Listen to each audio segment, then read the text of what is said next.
اور اس کے پیارے حبیب کا ذکر کریں۔ اللہ کریم ہمارے اس بیٹھنے کو قبول فرمائیں، ہماری حاضری کو لگائیں۔ ہم قابل نہیں ہیں، ہمیں قبول فرما لیں اپنی رحمت سے۔ ہم غزوہ بدر میں میدان بدر کی وادی میں گھوم رہے ہیں، اور اس پورے دور میں، جس دور میں اللہ کے رسول صلی اللہ علیہ وسلم 2 ہجری میں اپنے دشمنوں سے، مکہ کے مشرکین سے اور فرعون اعظم ابو جہل سے نبرد آزما تھے، تو ہم یہاں تک پہنچے تھے کہ کفار کی بہت سبکی ہوئی، اور اس میں اتنے تابناک نقوش تھے، اتنے بہترین واقعات تھے کہ ان کا ذکر کیے بغیر گزر جانا میرا خیال ہے بڑی زیادتی ہوگی۔ جیسے کل ہم نے حضرت عمیر بن حمام کا ذکر کیا، اوف بن حارث کا کیا، ابن افرا کا، تو آج انشاءاللہ میں چاہتی ہوں کہ ہم میدان کے وہ واقعات بیان کریں جو واقعی تاریخ میں سنہری حروف سے لکھنے کے قابل ہیں۔ ابن اسحاق میں ابن عباس کی ایک روایت ہے کہ نبی کریم صلی اللہ علیہ وسلم نے صحابہ کرام سے فرمایا، مجھے معلوم ہے کہ بنو ہاشم کے کچھ لوگ زبردستی، یعنی لوگ کھینچ کے ان کو بدر کے میدان میں لے آئے ہیں، انہیں ہمارے ساتھ جنگ نہیں کرنی تھی، جو رشتہ دار ابھی ایمان نہیں لائے لیکن اندر سے ان کی ہمدردیاں جو ہیں ہمارے ساتھ ہیں، جیسے حضرت عباس ایک ان کی سب سے بڑی مثال ہے، تو لوگ زبردستی ان کو لائے ہیں، لہٰذا بنو ہاشم کا کوئی شخص اگر آپ لوگوں کی زد میں آ جائے تو اسے آپ لوگ قتل نہ کرنا۔ تو ابو البختری بن شام کسی کی زد میں اگر آئے تو اسے بھی قتل نہ کرنا، اور عباس بن عبد المطلب اگر کسی کے ہتھے چڑھیں تو انہیں بھی قتل نہ کرنا۔ یعنی یہ ہستیاں، ان کا اسپیشل نام لے کے کہا، ابو البختری بن اشام کا اور عباس بن عبد المطلب اپنے چچا کا، کیونکہ وہ بالجبر لائے گئے ہیں۔ اس پر اتبا کے صاحبزادے، میں نے کل آپ کو بتایا تھا نا کہ اتبا جو مشرکین کی طرف سے ڈیول میں شروع میں نکلا وہ مارا گیا، ان کے بیٹے حضرت ابو حذیفہ ارلی ایمان لانے والوں میں سے تھے، قدیم الاسلام تھے۔ تو جب انہیں یہ بات پتہ چلی کہ اللہ کے رسول صلی اللہ علیہ وسلم کہہ رہے ہیں کہ فرما رہے ہیں کہ ابو البختری بن ہشام اور حضرت عباس کو اگر کسی کے ہاتھ آ جائیں جنگ میں تو انہیں کوئی قتل نہ کرے، تو اس پر اتبا کے صاحبزادے حضرت ابو حذیفہ رضی اللہ تعالیٰ عنہ نے کہا، کیا ہم اپنے باپ، بیٹوں، بھائیوں اور کنبے قبیلے کے لوگوں کو تو قتل کریں اور عباس کو چھوڑ دیں؟ خدا کی قسم اگر اس سے میری مٹبھیڑ ہوگی تو میں اسے تلوار کی لگام پہنا دوں گا۔ یہ خبر نبی کریم صلی اللہ علیہ وسلم کو پہنچی۔ آپ صلی اللہ علیہ وسلم نے عمر بن خطاب رضی اللہ تعالیٰ عنہ سے فرمایا، کیا رسول صلی اللہ علیہ وآلہ وسلم کے چچا کے چہرے پر تلوار ماری جائے گی؟ حضرت عمر رضی اللہ تعالیٰ عنہ نے کہا، یا رسول اللہ صلی اللہ علیہ وسلم، مجھے چھوڑیے، میں تلوار سے اس شخص کی گردن اڑا دوں کیونکہ وہ یہ شخص منافق ہے۔ بعد میں حضرت ابو حذیفہ رضی اللہ تعالیٰ عنہ باقی زندگی میں کہا کرتے تھے، اس دن میں نے جو بات کہہ دی تھی اس کی وجہ سے میں مطمئن نہیں ہوں اور برابر مجھے ڈر لگا رہتا ہے، صرف یہی صورت ہے کہ میری شہادت کسی طرح ہو جائے اور وہ کفارہ بن جائے۔ اور بالآخر حضرت ابو حذیفہ جو ہیں وہ جنگ یمامہ میں شہید ہوئے، اللہ پاک نے انہیں شہادت دی۔ اور ابو البختری کے بارے میں کہ اس لیے اس کو قتل کرنے کے لیے نبی کریم صلی اللہ علیہ وسلم نے منع فرمایا تھا کہ مکے میں یہ شخص سب سے زیادہ نبی کریم صلی اللہ علیہ وسلم کی جو ایذا رسانیاں تھی ان سے پیچھے ہٹا ہوا تھا، ہاتھ روکا ہوا تھا، کوئی تکلیف نہیں آپ کو دی، اور نہ ہی آپ کی طرف سے کوئی ایسی اس نے کوئی ناگوار بات اس کی طرف سے کوئی سننے کو نہیں آئی۔ یہ ان لوگوں میں سے تھا جنہوں نے بنو ہاشم اور بنی مطلب کا جو شیب ابی طالب میں جو انہوں نے کانٹریکٹ لکھ کے کعبہ میں لٹکایا تھا نا، اس صحیفے کو بھی انہوں نے چاک کیا تھا، تو یہ اس کے احسانات تھے۔ اس وجہ سے نبی کریم صلی اللہ علیہ وسلم نے ابن ہشام اور ابن عبد المطلب حضرت عباس کو قتل یا شہید کرنے سے منع فرمایا۔ لیکن اس سب کے باوجود حضرت عباس تو خیر قیدی ہوئے، لیکن ابو البختری کو قتل کر دیا گیا۔ ہوا یہ کہ مجزر بن زیاد، یہ صحابی ہیں، ان کی اس سے مٹبھیڑ ہوگی، اس کے ساتھ ایک اور بندہ بھی تھا، اس کا دوست، تو حضرت مجزر نے اسے کہا کہ ابو البختری، نبی کریم صلی اللہ علیہ وسلم نے ہمیں آپ کو قتل کرنے سے منع کیا ہے۔ اس نے کہا، اور میرا ساتھی، یعنی دوستی ہے ہماری جو میرے ساتھ ہے۔ حضرت مجزر رحمۃ اللہ رضی اللہ تعالیٰ عنہ ان کا نہیں، با خدا ہم آپ کے ساتھی کو نہیں چھوڑ سکتے۔ اس نے کہا، خدا کی قسم تب میں اور وہ دونوں اکٹھے ہی مریں گے۔ اس کے بعد دونوں نے لڑائی شروع کر دی، مجزر نے مجبوراً اسے قتل کر دیا۔ اور مکے میں ایک اور واقعہ جو ہے، مکے میں جاہلیت کے زمانے میں حضرت عبد الرحمن بن عوف اور امیہ بن خلف میں بڑی دوستی تھی، یعنی جاہلیت کے زمانے میں، ایمان کے بعد نہیں۔ تو بہت دوستی تھی. جنگ بدر کے روز امیہ اپنے لڑکے علی کا ہاتھ پکڑے کھڑا تھا کہ اتنے میں حضرت عبد الرحمن کا وہاں سے گزر ہوا اور وہ کچھ دشمنوں سے نا زریں چھین کے لائے تھے میدان جنگ میں. تو اتنے میں جب اس نے حضرت عبد الرحمن کو دیکھا تو اس نے کہا، یعنی امیہ نے حضرت عبد الرحمن اپنے دوست سے کہا کہ کیا تمہیں میری ضرورت ہے؟ میں تمہاری ان زیروں سے بہتر ہوں. آج جیسا منظر تو میں نے دیکھا ہی نہیں، یعنی یہ جو آج اتنی جنگ میں ہمیں نقصان ہو رہا ہے، کیا تمہیں دودھ کی حاجت نہیں ہے؟ اس کا کیا مطلب تھا؟ اس کا مطلب یہ تھا کہ جو مجھے قید کرے گا میں اسے فدیے میں خوب دودھ دینے والی اونٹنیاں دوں گا. تو اگر تم مجھے قید کر لو میرے دوست تو تمہیں اونٹنیاں ملیں گی. یعنی دوستی وہاں بھی امیہ نے جتائی حضرت عبد الرحمن بن عوف سے. حضرت عبد الرحمن بن عوف فرماتے ہیں کہ میں امیہ اور اس کے بیٹے کے درمیان چل رہا تھا، دونوں کو پکڑ لیا کہ چلو میں تمہیں نبی کریم صلی اللہ علیہ وسلم کے پاس ایز اے قیدی لے جاتا ہوں. کہ امیہ نے پوچھا آپ لوگوں میں سے وہ کون سا آدمی تھا جس کے سینے پر شتر مرغ کا پر لگا ہوا تھا؟ میں نے کہا وہ حضرت حمزہ بن عبد المطلب تھے. امیہ نے کہا، یعنی یہ باتیں کرتے جا رہے ہیں، قید کر کے ان کو لے کے جا رہے ہیں، دانستہ انہوں نے خود کو حوالے کیا ہے کہ ہمیں قید کر کے لے جائیں آپ ہمارے دوست ہیں. تو راستے میں باتیں کر رہے ہیں کہ وہ جو آپ کی طرف سے جو لڑ رہے تھے شتر مرغ کے پر والے، وہ کون تھے؟ تو حضرت عبد الرحمن نے فرمایا کہ وہ حمزہ بن عبد المطلب رضی اللہ تعالیٰ عنہ تھے.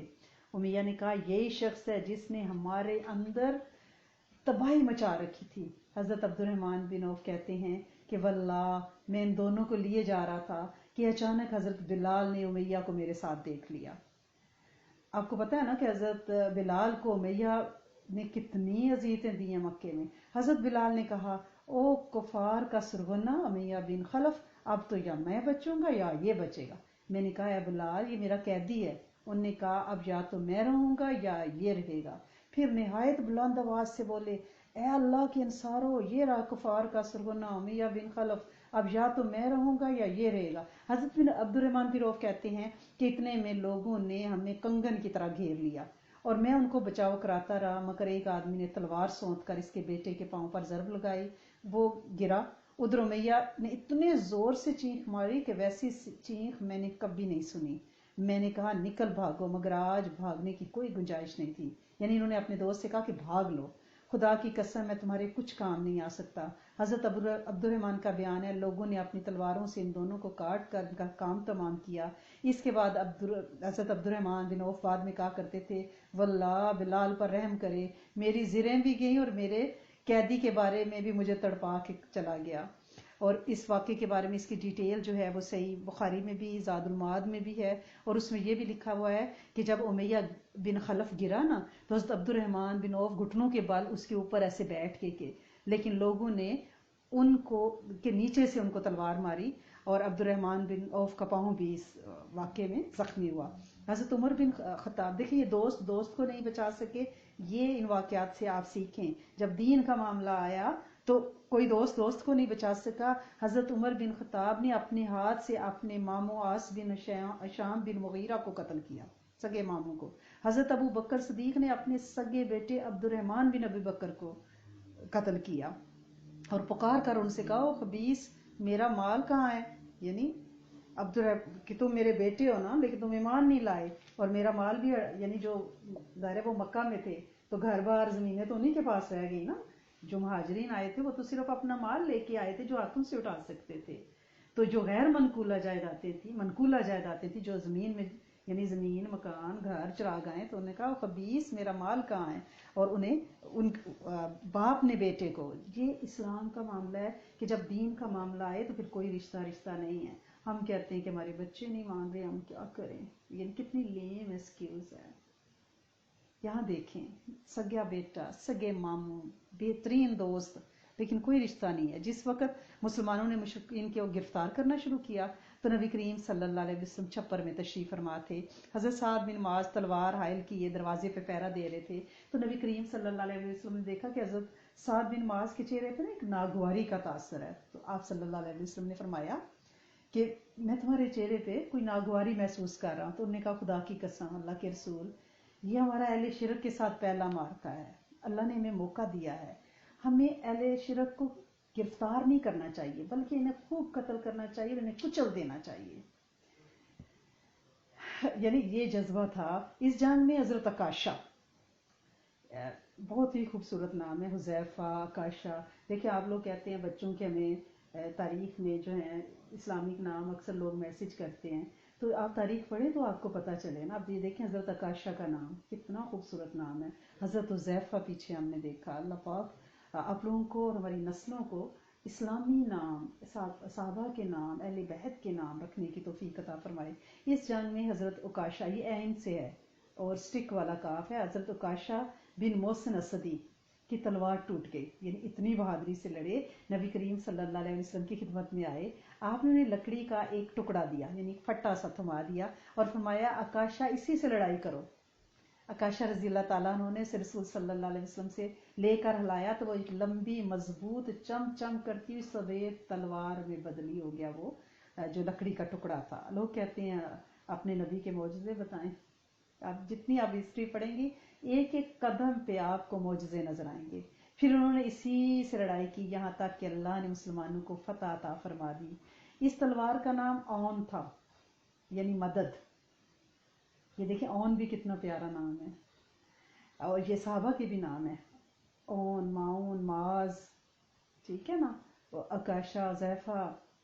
یہ تلوار مستقل حضرت عکاشہ کے پاس ہی رہی اور وہ اسی تلوار کو لڑائیوں میں استعمال کرتے تھے، یہاں تک کہ حضرت ابوبکر صدیق کے دور میں مرتدین کے خلاف جنگ کرتے ہوئے شہید ہوئے، اس وقت بھی وہ تلوار ان کے پاس تھی. خاتمہ جنگ کے بعد حضرت مصعب بن عمیر، میں نے آپ کو بتایا تھا نا کہ نبی کریم صلی اللہ علیہ وسلم کے ساتھ ان کی شکل ملتی ہے، اور یہ بڑے شہزادے تھے جو ایک سوٹ ایک دن پہنتے تھے، دوسرے دن نہیں پہنتے تھے اسلام سے قبل، اور بہت ہی خوبصورت تھے اور بہت ہی زیادہ خوبصورت تھے. لیکن جب اس دن انہوں نے دیکھا کہ ان کے بھائی ایمان نہیں لائے ہوئے تھے، حضرت ابو عزیر، ٹھیک ہے نا، تو حضرت مصعب جو ہیں ان کے پاس سے گزرے. یعنی دو بھائی ہیں، ایک کا نام مصعب بن عمیر، دوسرے کا نام ابو عزیر بن عمیر. تو وہ ان کے پاس سے گزرے. ابو عزیر مسلمانوں کے خلاف جنگ لڑی تھی، لہٰذا وہ ایک صحابی جو ہے نا انصاری، ان کے بھائی کو باندھ رہے تھے، قیدی کر رہے تھے. حضرت مصعب جب پاس سے گزرے تو انصاری بھائی سے کہا اس شخص کے ذریعے اپنے ہاتھ مضبوط کرنا، اس کو زور سے باندھو، اس کی ماں بڑی مالدار ہے، وہ تمہیں اچھا فدیہ دے گی. اس پر ابو زیر نے اپنے بھائی سے کہا کیا میرے بارے میں تمہاری یہی وصیت ہے؟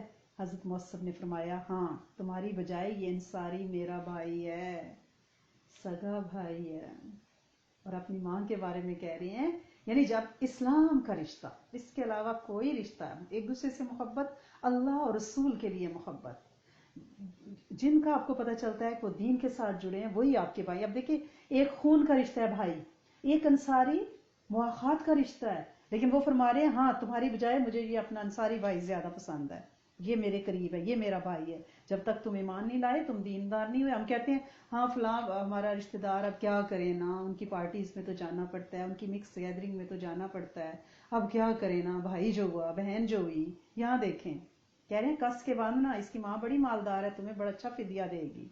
جب مشرکین کی لاشوں کو کنویں میں ڈالنے کا حکم دیا گیا کہ ساری لاشوں کو، تو عتبہ بن ربیہ کو کنویں کی طرف گھسیٹ کے لے جایا جا رہا تھا. تو نبی کریم صلی اللہ علیہ وسلم نے دیکھا کہ ان کے صاحبزادے حضرت ابو حذیفہ کے چہرے پر دیکھا تو بہت غمزدہ تھے، چہرہ بدلا ہوا تھا. تو آپ نے فرمایا حذیفہ غالباً آپ کو اپنے والد کے سلسلے میں دکھ ہو رہا ہے. انہوں نے کہا نہیں واللہ یا رسول اللہ، میرے اپنے باپ کے قتل ہونے کے بارے میں ذرا بھی لغزش نہیں ہے، البتہ میں آپ کے اپنے باپ کے متعلق جانتا تھا، ان میں سوجھ بوجھ ہے، دور اندیشی ہے، فضل اور کمال ہے، اور میں اس آس میں تھا کہ شاید یہ ایمان لے آئیں، لیکن مجھے افسوس کہ یہ ایمان نہیں لائے، تو آج بغیر ایمان کے مرنے پہ مجھے ان کے دکھ ہو رہا ہے. یعنی ہمیں اگر کسی کا افسوس بھی ہو اس وقت جو کائنات میں پینڈیمک ہے اور کلیمٹی چھائی ہوئی ہے، اس وقت ہمیں جو جتنے لوگ اس دنیا سے جا رہے ہیں، ہمیں صرف ایک غم ہونا چاہیے کہ وہ کلمے کے بغیر کیوں جا رہے ہیں، کیونکہ کلمہ اللہ کریم انہیں دے دیتا. اور ویسے بھی جب اللہ کریم نے ہماری یہ رسی کھینچی ہوئی ہے نا زندگی میں، تو یہ اسے ہم اپنی چلاکیاں نہ سمجھیں. ہم سمجھتے ہیں کہ ہم بڑے سمارٹ ہیں، we nailed it, we got it, we did it. ایسا کچھ بھی نہیں ہے، یہ کوئی آپ کی چلاکیاں نہیں ہیں. جب وہ رسی کھینچتا ہے نا تو اپنی حقیر سی مخلوق، ایک نہ نظر آنے والے وائرس سے نا کان پکڑوا کے نا